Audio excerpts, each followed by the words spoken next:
Okay, we're on Lamed Gimel Lamed Beis 33b, toward the bottom of the page, about maybe 10 lines up, Tana Rabbanon.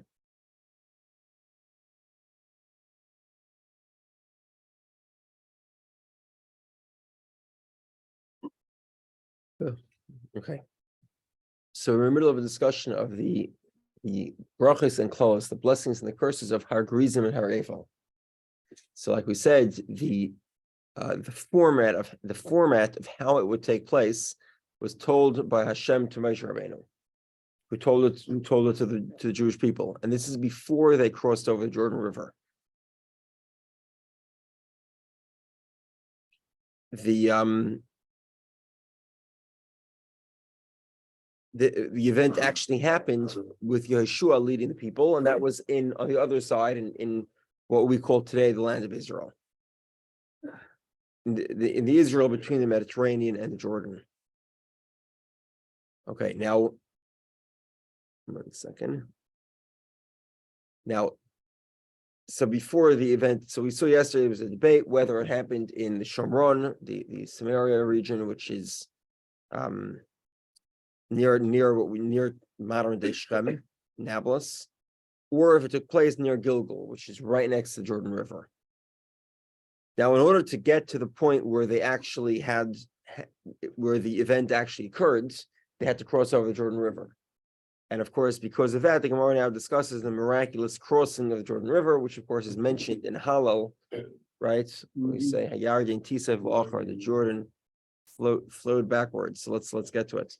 Tana Rabbanon, the rabbis taught in 33b, about 10 lines from the bottom of the page. Ketzad over Yisrael Sayardin. How did the Jewish people cross over the Jordan River? The Cholyim, on a regular day of travel, Aron Neseah Achar Shnei Degolim. Okay, this is in the I think this is in Parshas Nasir B'Halaischa, where we talk about how exactly the camp traveled.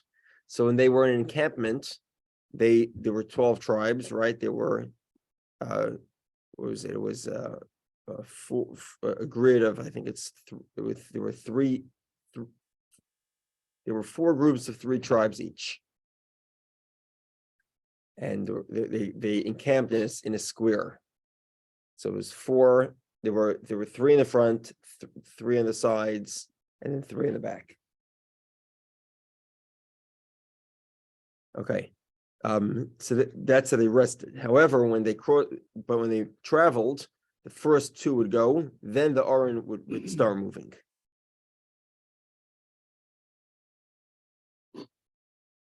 But the day that they crossed over the Yarden, the Jordan River, the Aron, the Ark of the Covenant, was the first to travel.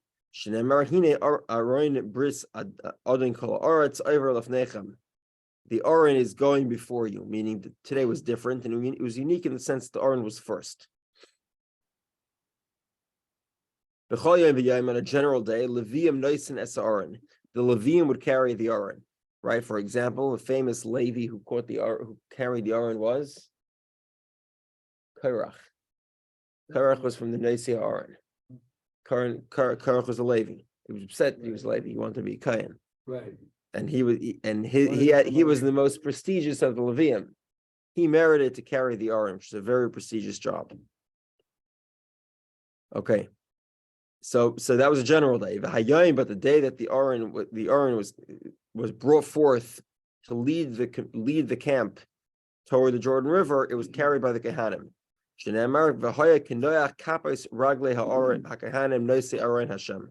When the feet of those that carried the Aron stepped down into the water stopped flowing. Right. Of course, we also learned that though you didn't actually carry the Aron, right? The Aron carried the people that carried it. Right. And the reason why Uzzah died when David was bringing the Aron back from captivity was because he tried to catch the Aron because he thought it was going to fall. Tanya, Rabbi Yossi said, 3 times the Kehanim carried the Aron. When they crossed over the Jordan River,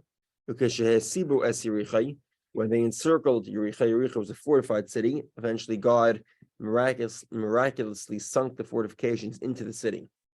And that was after a siege of Yericho. It took 7 days. And in the time of David HaMelech, when finally they brought it back to Ir David, so the Aron was taken captive in war. Right, it was kept by Ovid Edom, whole story there, and then it was brought back to. It was kept by the Pelishtim. It didn't work out for them too well. Went to Ovid Edom for a little bit, and then that didn't work out, and eventually they brought it back to Yerushalayim, Jerusalem. Okay,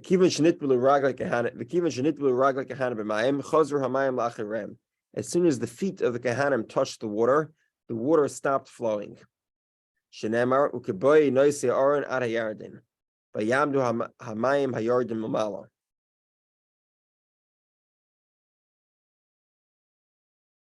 One second. Vayamdu hamayim, the water stopped. Hayardim mamala kamu not neid echad. So it happens the water that continued to flow. So the water stopped flowing in that area. The waters that kept flowing downstream of the river, they piled up in a tower. The Kama Goyman Shomayim, how tall was this tower? Shneim Eser Mil, Al Shneim Eser Mil. It was 12 mil high. Why 12 mil? Keneged Machne Yisrael.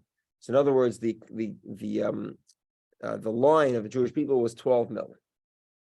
So therefore, the pile had to have been 12 mil high. Div Rabbi Yehudah is the opinion of Rabbi Yehudah. Amar Lai Rabbi Lazar, Rabbi Shimon said to him, "The Dvarecha, I have a question for you. Adam kal and mayim kalam. What flows faster?" So today we have measuring devices. We can know the speed of the water, right? How many meters per second? Every body of water is rated by meters per second. Okay. Anyway, but these are fairly modern inventions, by the way. Before, it's part of the reason why the hydroelectric plants started taking off in the 50s, when we figured out how to actually measure the speed of water and the volume of the water flowing past any given point. But until then, here's the question: is a person faster, or is the water faster? I'd imagine most bodies of water, the water is probably faster than human beings. Have you ever mayim kalam? Imkain ba mayim v'shayfinaisen. If that's the case, 12 mil is not enough, because 12 million people are not moving at 3 meters per second, right? Or even 1 meter per second, probably. So presumably, it was required that the pile of water be much taller.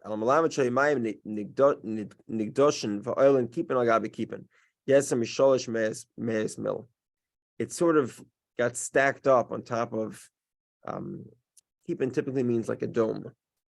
So they formed domes on top of each other up until it was 300 mil tall.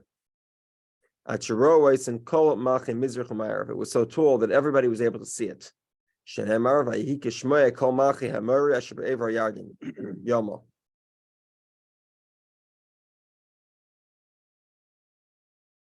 All those that were west of the Jordan, they all heard about this fact that God miraculously stopped the Jordan for the Jewish people.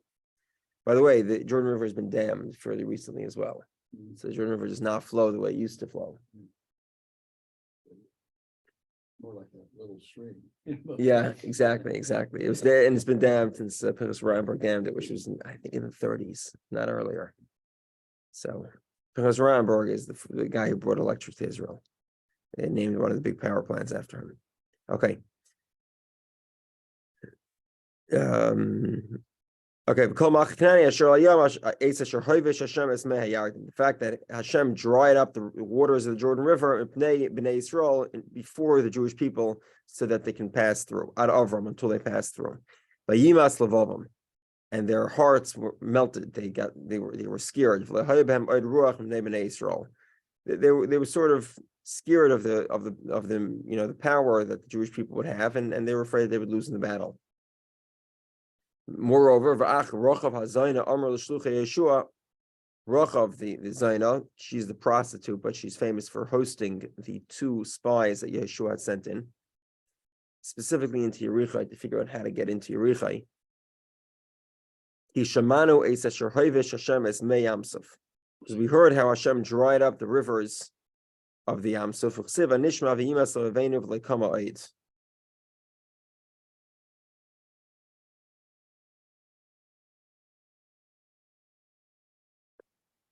One second. So basically, In other words, Rochav was telling the two spies that this is before they crossed the Jordan. Yeshua had sent the spies over the river to spy out to spy on the land. Of course, once we talk about spies, the next section of the Gemara actually talks about the spies, the Meraglim that Moshe Rabbeinu sent. Anyway, so Yeshua sends these two spies. It's Haftarah Parsha Shlach. He sends these two spies, and Rachav says everybody's scared. They all heard about the Yam Suf, which means they were already scared. And now that they see the pile of water that's either 12 or 300 mil tall, they got even more scared. Okay. Oidim b'Yarden, while their feet were still in the Jordan River, Amar lahem Yeshua. Yeshua says to them, no,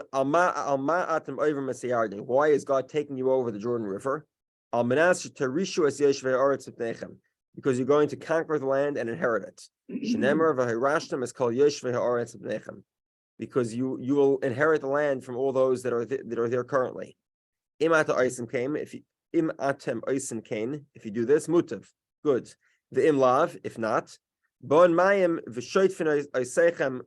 the water will go ahead and wipe you out. Maya Oisechem, what is Oisechem? I mean, Oisechem is an interesting word. Does also give a good translation of that? The Gemara explains what it means. Yeah, he doesn't translate it. He doesn't translate. Got it. Okay. So it's a complicated. The assemblage of that word is complicated, too complicated for me to break down. Okay, the Gemara really asked the question. My Oisechem, what does Oisechem mean? It's a very interesting word.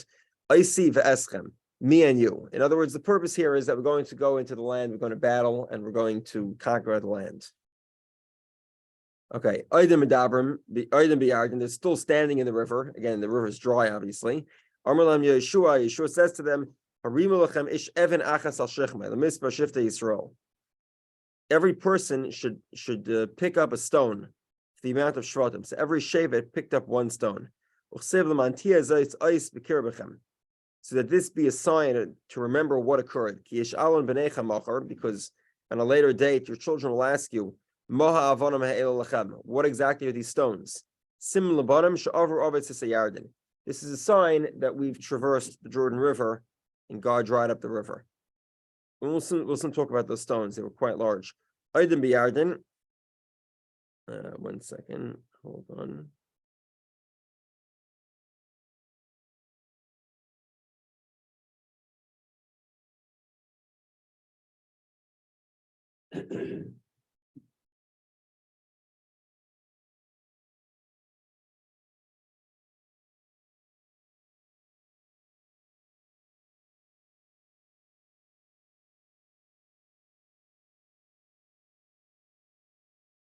I think this is.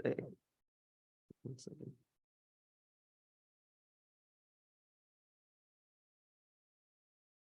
Okay, very good. Okay. Okay. Arden B'Yarden is still in the Jordan River, and about these stones, Yeshua says to him,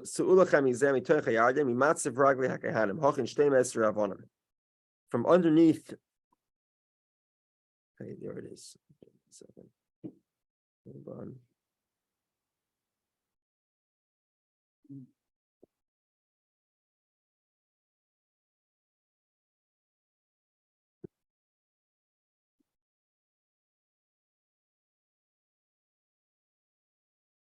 Okay, so these stones were put underneath the Kehanim. These 12 stones were placed. And we'll take them with us. We'll keep them in the Mullen is today. The modern word is Malone, which is a hotel, the place where we stay tonight.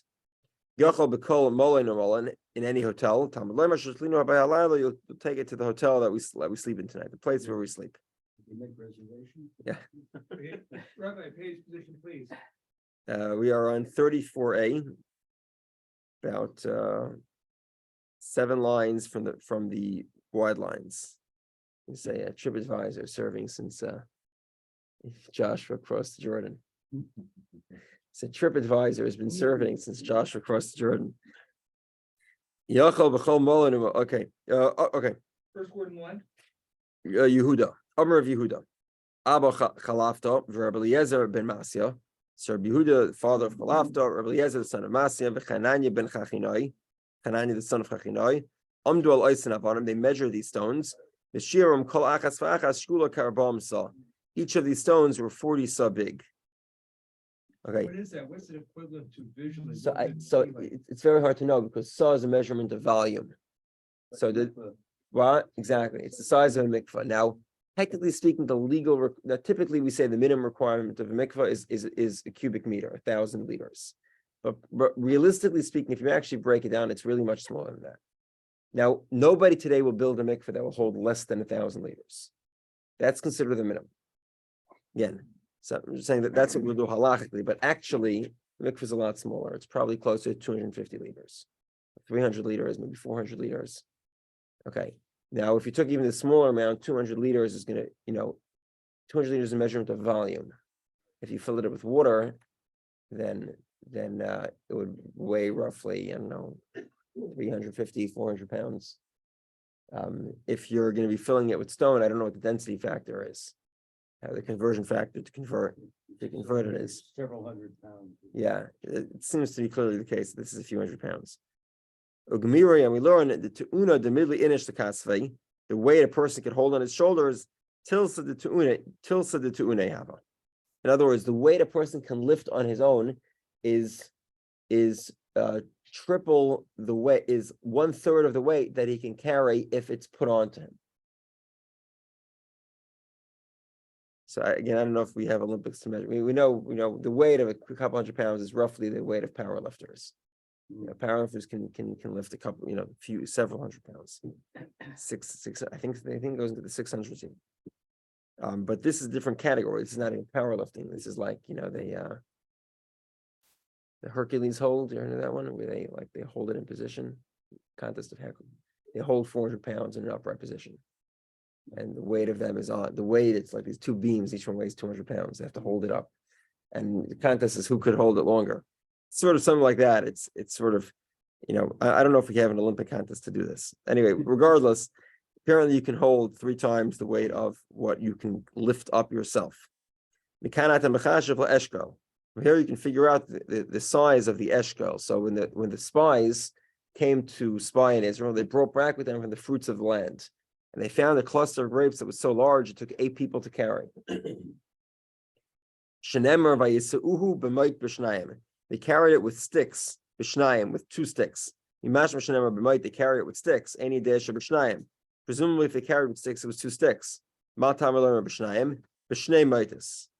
There were 2 sets of double sticks. So if you look at the picture and takes a shine to get on the side of the page, you get a rough estimate of exactly what it looks like. Oh, they go with that explanation. Okay, yeah. So it was 2 sticks, and each of them were doubled. If you have the you can have it tomorrow. Okay. There's another opinion which holds that the 2 sticks are sort of square, right? So you think of squares where each stick over which each point of the square at each point they overlap. Yeah, something like this explanation is Tosfos shots. Yes. So in other words, it was, but the point here is what everyone's trying to prove is that there were 2 sets of 2 sticks, and at each stick there were at the end of each stick at the end of each primary stick there were 4. There were 4 people. Okay. That was a real stick. Yeah.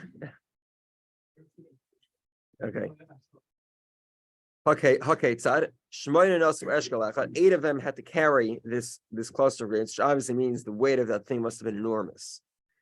And Echad Nasa Rimain, one of them carried a pomegranate, which is one person for a pomegranate. Echad Nasa Ta'ena, and one of them carried a Ta'ena, a fig. Yeshua B'Kolav Lo Nasa Klum. Yeshua and Kollel did not carry anything on their own. Okay, it's interesting. Rashi points out that this is not, there's no source to this. This is the opinion of Rabbi Yitzchak. This is how he thinks it's most logically set up. Some say the reason why Yeshua and Kollel did not carry any fruit, because they were the seniors, they were the leaders of the group, so it wasn't befitting for them to carry.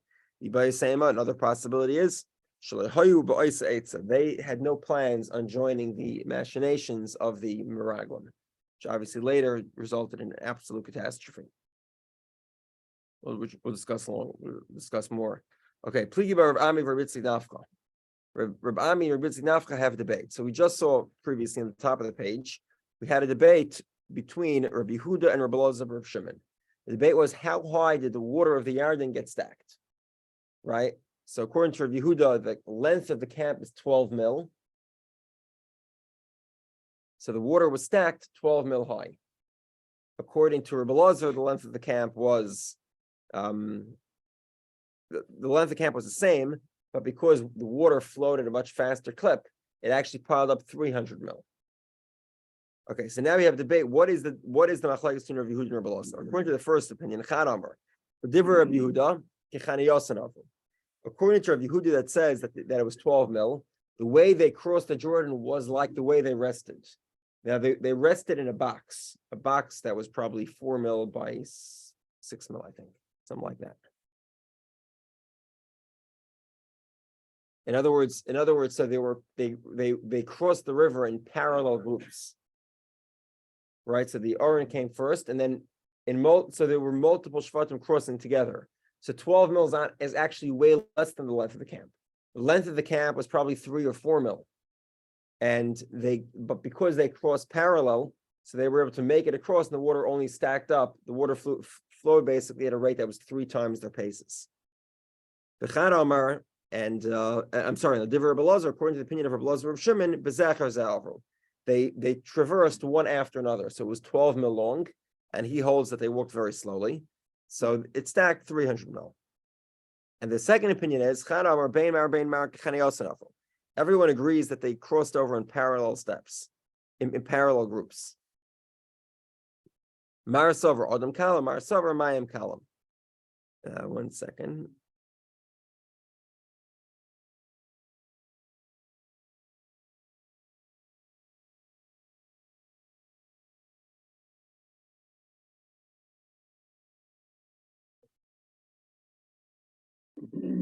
Okay, Taisus has a long discussion here. The Jordan River itself at that time, the Gemara says, was only 50 amas wide. A little bit wider than it is today, but not much. 50 amas is less than 100 feet. 75 feet. Yeah. So Taisus goes through the technical calculations of exactly how it worked. Regardless, according to the second opinion, the basic question is, how fast is water over a person? Obviously, every body of water is different, but the question would be with regard to the Jordan River, how fast was it flowing? It seems a little bit reminiscent of the plagues in the Haggadah. What do you mean? 10 plagues, 40 plagues, 200 plagues. Yeah. Oh. Okay. Now we get to the discussion of the Meraglim, the spies. Shlach lecha anashim. Send men to be spies. Amar Shlakish says, Shlach lecha midaitcha. Send of your own volition. Does this man, that's a reference to God, does he choose a bad portion? In other words, the idea to send the Meraglim was not God's idea. God allowed them to do it, but it was not his idea. And the reason is because would it be the case that God told them and it ended up in this catastrophe? That's where Moshe Rabbeinu says, he takes personal responsibility. I thought it was a good idea, even though it turns out it wasn't. Amar Shlakish, in my eyes, but Hashem was not, he wasn't endorsing it. He let it happen, but he wasn't endorsing it. And go spy out the land. The Meraglim from the get-go, they decided that they were going to, not appreciate the land. It says here, it says Vayachbru means to spy it out, to investigate. And it says elsewhere, sort of the Levana will be embarrassed and the sun will be embarrassed. Okay, evidently over here, V'chofar means that they were looking for the embarrassing parts of the land. The Eilish Ma'asim, the Torah gives the name of all 12. Very interesting. The Gemara says, Lamata Reuven to the tribe of Reuven, Shemua ben Zakor. Amar of Yitzchak says, Dover zeh meseres b'yadeinu me'avosenu. I have a tradition. Meraglam al shem ma'aseh mikru. The 12 tribes that are named in Parashat Shlach are not, those names are not their real names. Each of these names is a description of their evil plots. However, we do not remember the only one that we can remember exactly how his name fits into his evil plot is Sosur ben Michael. Sosur ben Michael was the head of the tribe of Asher. And what does Sosur ben Michael mean? Sosur shesosur ma'asav shel HaKadosh Baruch Hu. He was looking to destroy the actions of God. Michael she'asa atzmai moch. He made himself weak. Now, atzma here is a euphemism. It doesn't mean he made himself weak. It meant when he was trying to. This is whenever the Gemara talks about God, it often uses the enemies of God as a euphemism. So when we say that he made himself weak, that's a euphemism. Doesn't mean he made himself weak. It means he meant to say that, as we'll soon see, that the land is so well fortified that even he, meaning not him himself, but the master of the universe, won't be able to conquer it. Okay, Amr of Yechon says, Af Odo Nemer, we also have an example. Nachbi ben Vovsi. He was the head of the tribe of Naphtali. What does that mean? Nachbi shehichli dvar shakadosh baruch hu. Chave means to hide. He hid the words of God. Upasi shepisa amidos shakadosh baruch hu, because he stepped over, he ignored the ways of Hashem. Vayalu b'negev vayovayat Chevron. They went up to the Negev and they came to the city of Chevron. Vayavoyumi b'alei. So interesting. Vayalu is plural, right? They. Vayovay means and he came to Chevron. Who's the individual that's the he? You started off in plural, vayalu, and it should have said vayavoyu, and they as a community, 12 people, they entered Chevron, but it doesn't say that. It says vayovay al Chevron. They went to the Negev, and he came to Chevron. Who's the he? Vayavoyu mi b'alei. It should have said plural vayavoyu. Kollel left the group. He took a sojourn to Chevron to pray at the Maras Machpelah, the cave where the Avos, the forefathers, are buried. He said to them,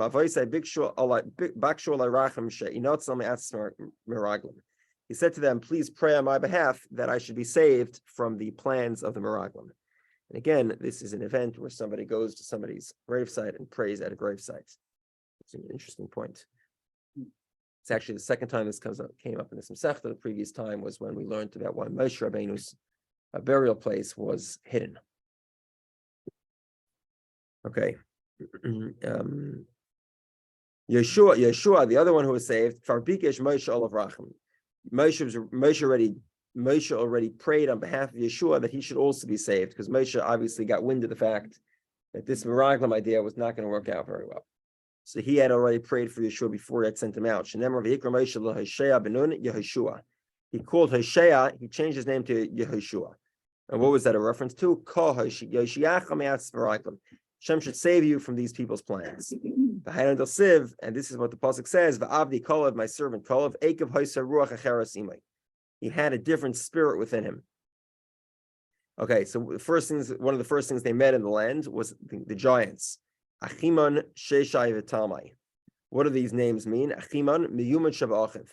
He was the right hand of the brothers, meaning the strongest. He was the biggest of the giants. Sheshai, Shemesem Esaretz Kishichatzais. Sheshai was so big when he walked, there would be pits, like craters that would form in his footsteps. Talmai, Shemesem Esaretz Plumim et Plumim. The land would be in large furrows. Davar Achar, another explanation is Achiman Bona Anos, Sheshai Bona Alosh, Talmai Bona Talbush. Each of them built a city. Yelidei Ha'anak, the children of the giants. Why were they called Anak? Why is that the word for giants? Shema Anikin Chama B'Kaimasan. They were so tall that you see this by an eclipse. So you see like the sun takes out the moon takes out a bite, sort of the sun shines through the moon, and especially at the beginning of the eclipse, where you have a sort of the sun is like so that's what it looked like from their necks. The sun looked like it was coming out of their necks. It looked like there was a hole in their necks that the sun was shining through. So that was the anak there means a hole. The Chevron Sheva Shanim. Okay, so the pasuk continues that they were in Chevron. The Chevron Sheva Shanim Nivnasa. It was built 7 years before Tzayin and Mitzrayim. What does that mean? That the city of Chevron was built 7 years before the city of Tzayin and Mitzrayim. Tzayin is the capital city. Does it make sense that somebody would build a house for his child before he builds a house for his older child? Because Mitzrayim was the second to oldest child of Cham. Canaan was the fourth child. Presumably, if you're going to build cities for your children, you should build for the oldest children first, and then for the youngest children. So why would Chevron, who's belonging to the youngest child, why would that be built before Tzayin was built in Mitzrayim for the son of Mitzrayim? It was built 7 times better than Tzayin and Mitzrayim. There is no more. Let me translate the word troshim. It's like or. We talk about stonier. Stony, yeah, okay. It's a very stony. It's a non-fertile area. It's very difficult to plant, full of stones. Yoser Mechevron from the city of Chevron, the Kavri Bashikvi, which is why it was turned into a cemetery. In other words, why they'd bury people there. There is no land that's more fertile than Egypt. Egypt at that point would be Egypt. That would be, in the 50 miles on either side of the Nile. They call the Nile River Delta. So it's, what should they call it? Shenemar Kigan Hashem Ke'eretz Mitzrayim, like the garden of God, like the land of Egypt. There was no more fertile area in Mitzrayim of more than Tzayin. Because in Tzayin is where the kings and the servants hung out. When the Jewish people sent a messenger to Egypt, they sent him to the city of Tzayin. Despite that, Chevron is 7 times more fertile than the area of Tzayin. And this is the greatness of Chevron, a stony land, meaning a land that's we think is unfertile because too many stones. It's still more fertile than Tzayin. Rabbi, faith dissertation. 5 lines before the bottom of 34b. So the Gemara asks, "Chevron Troshim Havel." Is it the case the Chevron is stony? It's full of stones. V'aksiv. So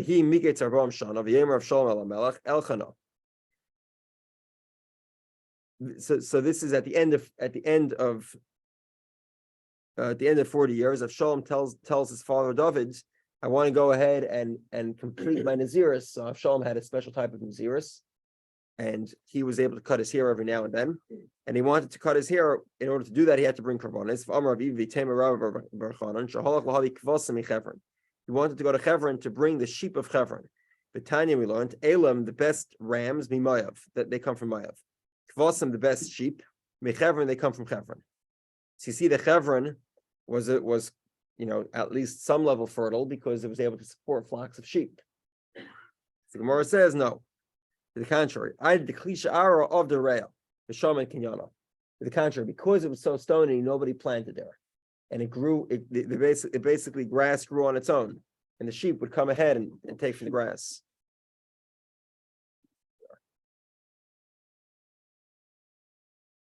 But because it was so fertile, even the grass that grew there was able to support a tremendous amount of sheep.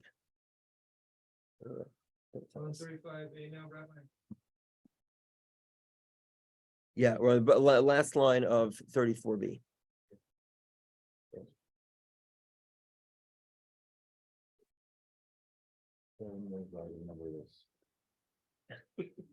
Hasn't happened for a long time. Okay. What happens when you cross the road? And it doesn't stand up to each other. Okay, continue. Last line of 34b. Vayeshuva mitur aretz they came back from the journey. Right, mitur is literally the tour. And vayelchu vayavayu. They went and they came. Amar v'yechon mishum Rav Shimon ben Yochai. Rabbi Yochanan told the name of Rav Shimon ben Yochai. Makash halicha lebia, ma bia be'etzara, af halicha be'etzara.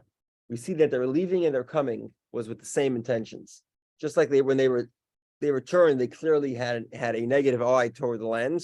So too, when they left, they were also already thinking of how they're going to, dispose of the plan of entering Israel. They spoke to the people and they told them, Bono el Aretz.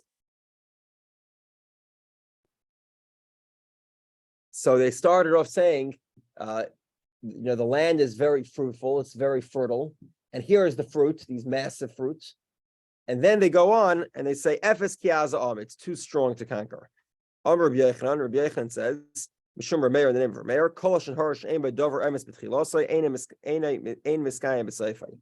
In order for the Lashon Hara to work, they had to say something positive. Otherwise, nobody would believe them. So therefore, they began by saying it's indeed very fertile. And then they went out and they said, Efes Kiaza'am, but it's too strong to conquer.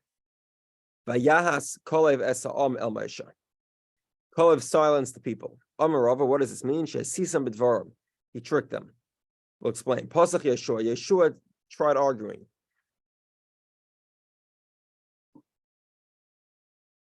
I'm sorry. They changed it a little bit over here. The Chazi Yeshua de Kamishtoi. They saw that Yeshua was trying to argue with the rest of them. In other words, the Jewish people saw Yeshua arguing at the Meraglim. They said to him, Dain Reish Katia. This fellow does not know how to speak. I'm sorry, he does not have, Yeshua did not have children. So they said if he has no children, he has no incentive, right? So he'll die and, he won't leave behind any children. So he's not afraid to lose a battle in Israel. He has no children because he doesn't have anyone that he's going to leave behind. So they didn't trust Yeshua's argument. This person has no children. He should tell us, what we're going to lose if we go into Israel. So Amr, he said, if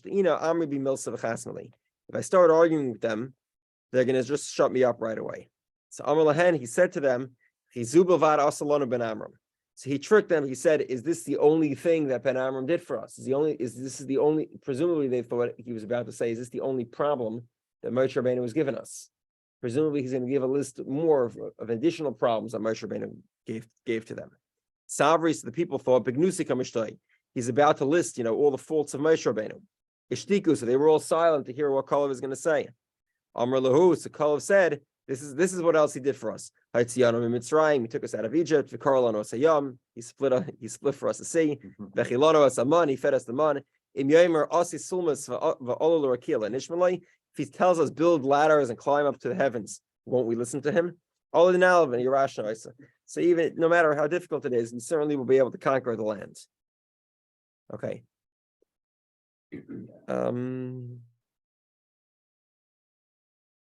We'll continue a little. We'll continue. We'll continue one more. But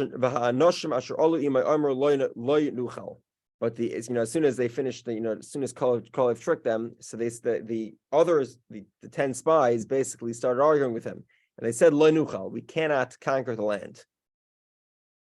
Rav Chanina bar Papa taught, Dover Godol Dibru Meraglim Ba'is Shah. They spoke they said something unbelievable. Ki chazaku mimenu, because it's stronger than us. Al tikru mimenu ela mimenu. Rashi pulls out the al tikru, but it doesn't mean mimenu from us. What it means is kaviyachol afilu balabayis eni yachol lahayt zikelev misham. Even the master can't take out his vessels from there. The master meaning not them personally, but the master of the universe. They're so strong, it can't, even he can't conquer them. Okay. Continue this discussion tomorrow. Great day. Yeah, okay. At this point, if we can get a little bit ahead, I would not mind.